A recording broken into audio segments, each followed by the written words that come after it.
ഡീലിമിറ്റേഷനും വനിതാ ബില്ലും ഒരുമിച്ച് കൊണ്ടുവന്ന് നാടിൻ്റെ ജനാധിപത്യത്തെയും തകർക്കാനുള്ള BJPയുടെ നീക്കത്തെ അതിശക്തമായി എതിർക്കേണ്ടിയിരിക്കുന്നു. ഇത് ആത്മാർത്ഥതയോട് കൊണ്ടുവന്ന ഒരു നിയമമല്ല. അങ്ങനെയാണെങ്കിൽ ഇപ്പോൾ നിലവിലുള്ള ലോക്സഭാ സീറ്റുകളിൽ തന്നെ 33% വനിതാ സംവരണം ഏർപ്പെടുത്താമായിരുന്നു. അതില്ലാതെ ഉള്ള ഇപ്പോഴത്തെ പുതിയ ബില്ല് ഇന്ത്യയുടെ ഐക്യത്തെയും യോജിച്ചുള്ള പ്രവർത്തനങ്ങളെയും ഒക്കെ തകർക്കാൻ മാത്രമേ സഹായിക്കുകയുള്ളൂ. അതുകൊണ്ടാണ് പ്രതിപക്ഷം ഒറ്റക്കെട്ടായി അതിനെ എതിർക്കുന്നത്. ഇത് വളരെ ധൃതി പിടിച്ച് കൊണ്ടുവന്ന ഈ നിയമത്തെ അതുകൊണ്ടാണ് പ്രതിപക്ഷം ഒറ്റക്കെട്ടായി എതിർത്തിട്ടുള്ളത്. ഇത് നമ്മുടെ നാടിനോ സമൂഹത്തിനോ ഗുണം ചെയ്യുന്ന ഒന്നല്ല, രാജ്യത്തിന് ഗുണം ചെയ്യുന്നതല്ല.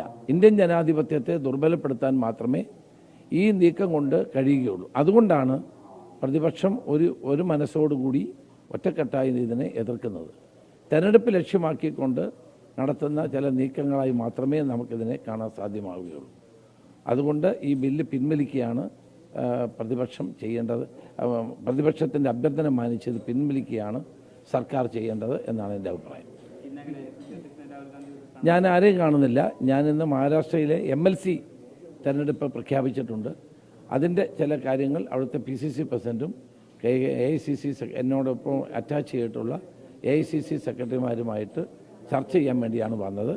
കേരളവുമായി ബന്ധപ്പെട്ട ഒരു കാര്യത്തിൽ ഇന്ന് ചർച്ചയില്ല.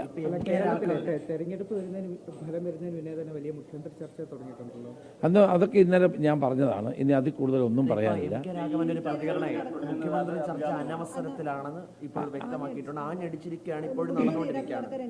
അതെല്ലാവരും പറഞ്ഞതാണ്, ഞാനും ഇന്നലെ പറഞ്ഞതാണ്. അനവസരത്തിലുള്ളതാണ്, ആവശ്യമില്ലാത്ത ചർച്ചയാണ്. തെരഞ്ഞെടുപ്പിൽ ജനങ്ങൾ വോട്ട് ചെയ്തു. വൻ ഭൂരിപക്ഷത്തോടെ UDF ജയിക്കും. ജയിച്ചു കഴിഞ്ഞാൽ ജയിച്ചു കഴിയുമ്പോഴാണല്ലോ മറ്റു കാര്യങ്ങൾ ചർച്ച ചെയ്യുന്നത്. ഇപ്പോൾ ഒരു ചർച്ചയില്ല. എൻ്റെ ഡൽഹി സന്ദർശനം കേരളത്തിലെ രാഷ്ട്രീയവുമായി ബന്ധപ്പെട്ടതല്ല.